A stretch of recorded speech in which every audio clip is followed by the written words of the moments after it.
Movie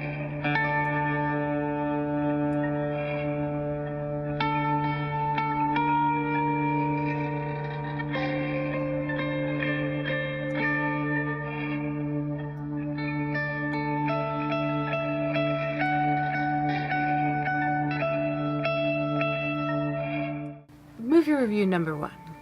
This is part of my 31 Days of Halloween, and I do not own the copyright to that, so we will not be calling this that. Although I'm going to be doing a movie review for every day this month, because this is a special month for me. October, it's my birth month, it's Kane's birth month, it's the birth month of everything wonderful and spooky and dark in the world. Mwahaha! So the first movie that I chose is Night of the Living Dead. I consider Night of the Living Dead one of the most influential horror movies of all time. It's the birth of the modern zombie. It is George Romero's first movie that he wrote and directed. Before that, he had only done short films. And George Romero drew on his family's background to create the character of the zombie that was something a little bit outside the supernatural, that it was based in science, and that was more believable as a really terrifying vehicle for social commentary. Even though in a lot of interviews he says that he wasn't thinking about social commentary when he wrote these movies. Night of the Living Dead, it came out in 1968, and it was a pretty big thing. It was a popular movie and has lasted the test of time. Unfortunately, due to an error on the studio's part, George Romero got next to nothing for this movie and has never received anything since it came out because they didn't trademark it. So unfortunately, you'll probably never see a box set of all of the Night of the Living Dead movies because of this, because they can't copyright that first movie. So the characters in the movie, you're introduced to Barbara and her brother Johnny. And Johnny is kind of like the annoying little brother figure. He teases his sister, and he also has the most insidious line in all of horror movies. "They're coming to get you, Barbara." And as it settles in, and the movie moves forward, out of the cemetery, into a car, and down the hill, you realize that they are coming to get you, Barbara. It's not just your little brother teasing you. So Johnny is left in the graveyard after having defended his sister from a man that they thought was just wandering through, possibly somebody there to also pay respects to their loved one. They were there to see their dad's grave and lay flowers for their mom, because their mom couldn't make the long trip outside of town. And, I've never looked up where this is set, but I'm guessing that graveyard is the City of the Dead outside of that huge California town that had to move their entire cemetery. So Barbara leaves her brother unconscious in the graveyard. She doesn't know what happened to him, and as soon as she gets in the car and she locks the doors, the zombie comes after her.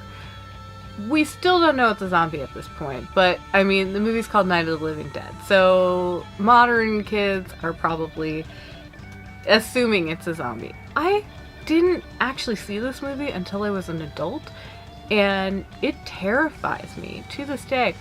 I watched it the other day with Kane, and I had to turn it off when he went to bed because it bothers me so much.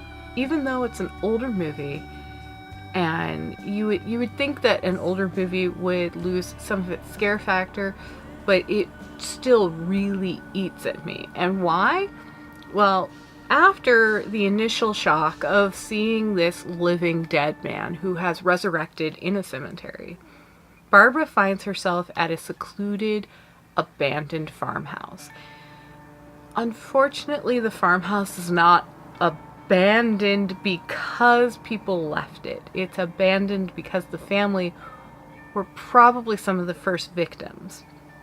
This movie is really artful in framing it through the character of Barbara And also in the background, there's a lot of news stories and radio going on that's telling you what is actually happening and why the zombies are there and why the dead is coming back to life. And that is one of the most beautiful things about this movie, is it doesn't feed everything to you.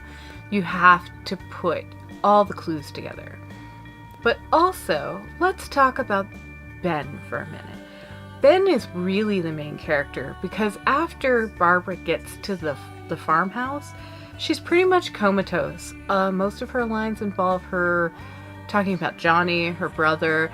But Johnny's still out there. We had to get Johnny. Anyway, yeah, I do imitate her voice pretty well. I know. But Ben, poor Ben, is saddled with this traumatized woman and trying to help get out of this situation or weather it until they can get help. It's a social commentary in its own fashion because what you find out is there's actually people already sheltering within the basement. So there's Ben and Barbara. And Barbara, even though she's a little wacky right now, realizes that Ben's trying to help her. But then you find out that there is Harry and Helen in the basement, and Tom and Judith. And they are all working for themselves, pretty much. But after a little while, the rest of them all turn around, and they realize that Ben actually knows what's going on, and they start to listen to him. And suddenly you realize that everybody in the house is listening to Ben, except for Harry, the terrified, older, white male who is scared of losing his power. That sounds an awful lot like what's going on in today's society. So consider this was made in 1968, and it still sadly reflects our society as a whole today.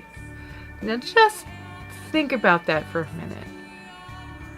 And remember, the only person who's not listening to Ben is Harry next time you watch that movie.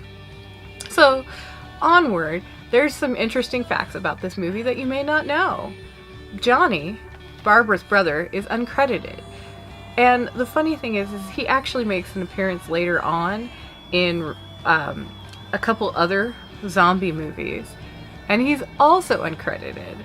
He makes an appearance in the remake that he's a sheriff in that, and he is uncredited. So he continues to be uncredited as a zombie, but he actually helped write the second and third movie in the Living Dead series. Another interesting thing is Judith, in the original movie, later went on to marry him and then divorce him after 2 children. And her real name is Judith, and her character's name is Judy. What's up with that? A bunch of the news reporters also played zombies. So one of the more obvious ones is the bathrobe zombie. He appears in a bathrobe, and he's actually one of the TV news station directors in the film. But when you start to look through the IMDb, you'll see that all of the news people and all of the radio reporters were also zombies. Also, Johnny's real life mother was one of the zombies, which I think is also kind of funny. And then Harry and Helen, the 2 characters that are the husband and wife, were reunited later on in another movie called Santa Claus, made in 1996. So there's a few interesting little facts about Night of the Living Dead that you may not have known. Happy Halloween.